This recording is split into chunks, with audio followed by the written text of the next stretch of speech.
What's up, everybody? My name is Darkness, and welcome to a movie review.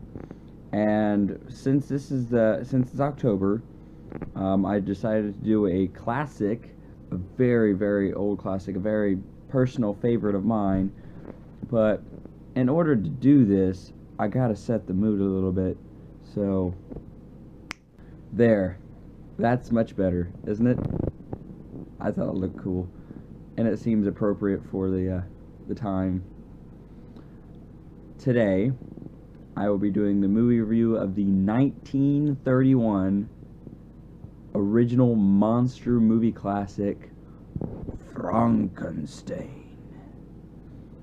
Or for the American people, Frankenstein.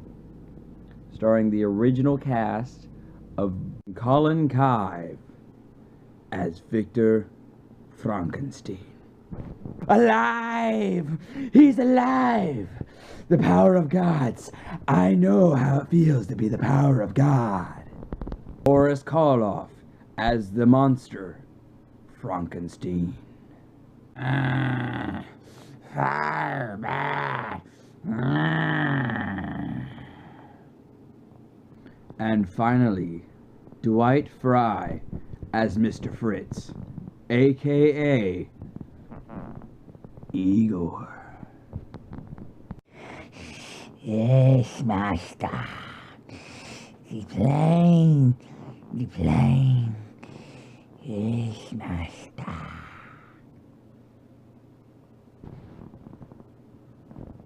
It'd be fun to do the original 1931 film because, as I said before, it's one of my favorite movies, one of my favorite monster movies and all-time movies overall, because even though it was meant to be a horror film, and it is classically known as a horror film, I just thought that it was very well done, given the fact that it was made in the 1930s, and they didn't really have a lot of special effects like they do now.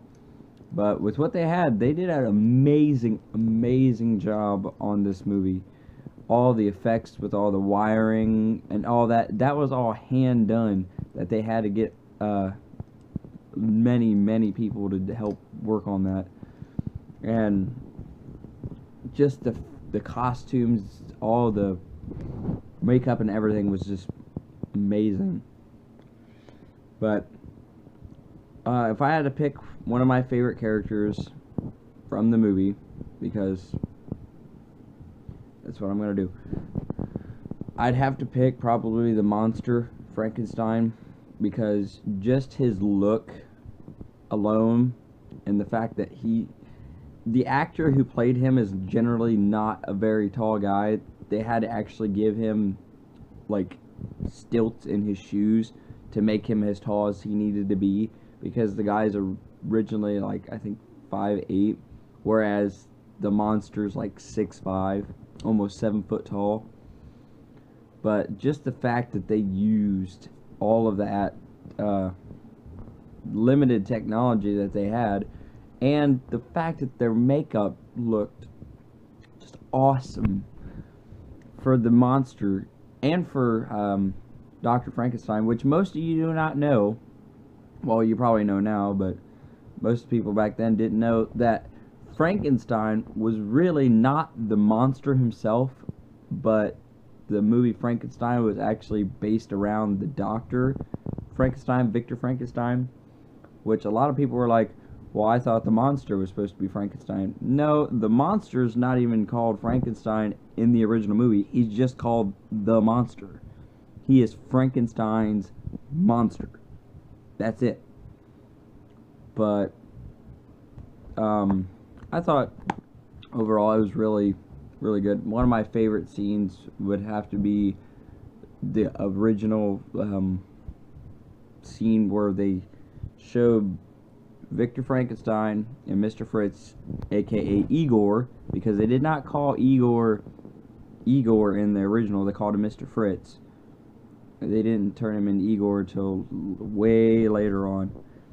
But when Frankenstein's monster, the monster, was first made, and they brought him up into the heavens, and all the wiring and all the lightning and stuff that they made. They made all that on set, which was amazing. But just the sheer look of Victor Frankenstein's eyes, how they made him look like he was actually insane. He was a great actor. He stayed in character very, very well. And the fact that when the monster actually came to be, he just jumped and went freaking ballistic. And I thought it was awesome. That's really all I have to say about Frankenstein. I mean, it's a great movie. I recommend. If you haven't seen it, first of all, where the fuck have you been? This movie's been out almost like 80 years now. Go get it. Go watch it. Watch it with your family. It's a great movie. Secondly, there's not really much else to talk about. I mean, there was some scenes that was pretty iconic, but nothing too outrageous. There's a scene with the little girl, and then you got to see Dracula for the first time, which was cool. He was pretty good. He was pretty good looking character, like all the other ones. But that's really all I have to say that much about Frankenstein. So I know the video is not very long, but there's not really much to talk about a movie that's almost 80 years old. If you haven't seen it, it's time to go see it. And if you have seen it, most of you know what happened. And it's a great movie. I recommend it very, very much, very high on my list, because it is one of my personal favorites. It's one of my favorite monster movies, as I said before. But that's all I have for this movie review. So, as always, I will see all you dudes and ladies in the next video. Bye-bye!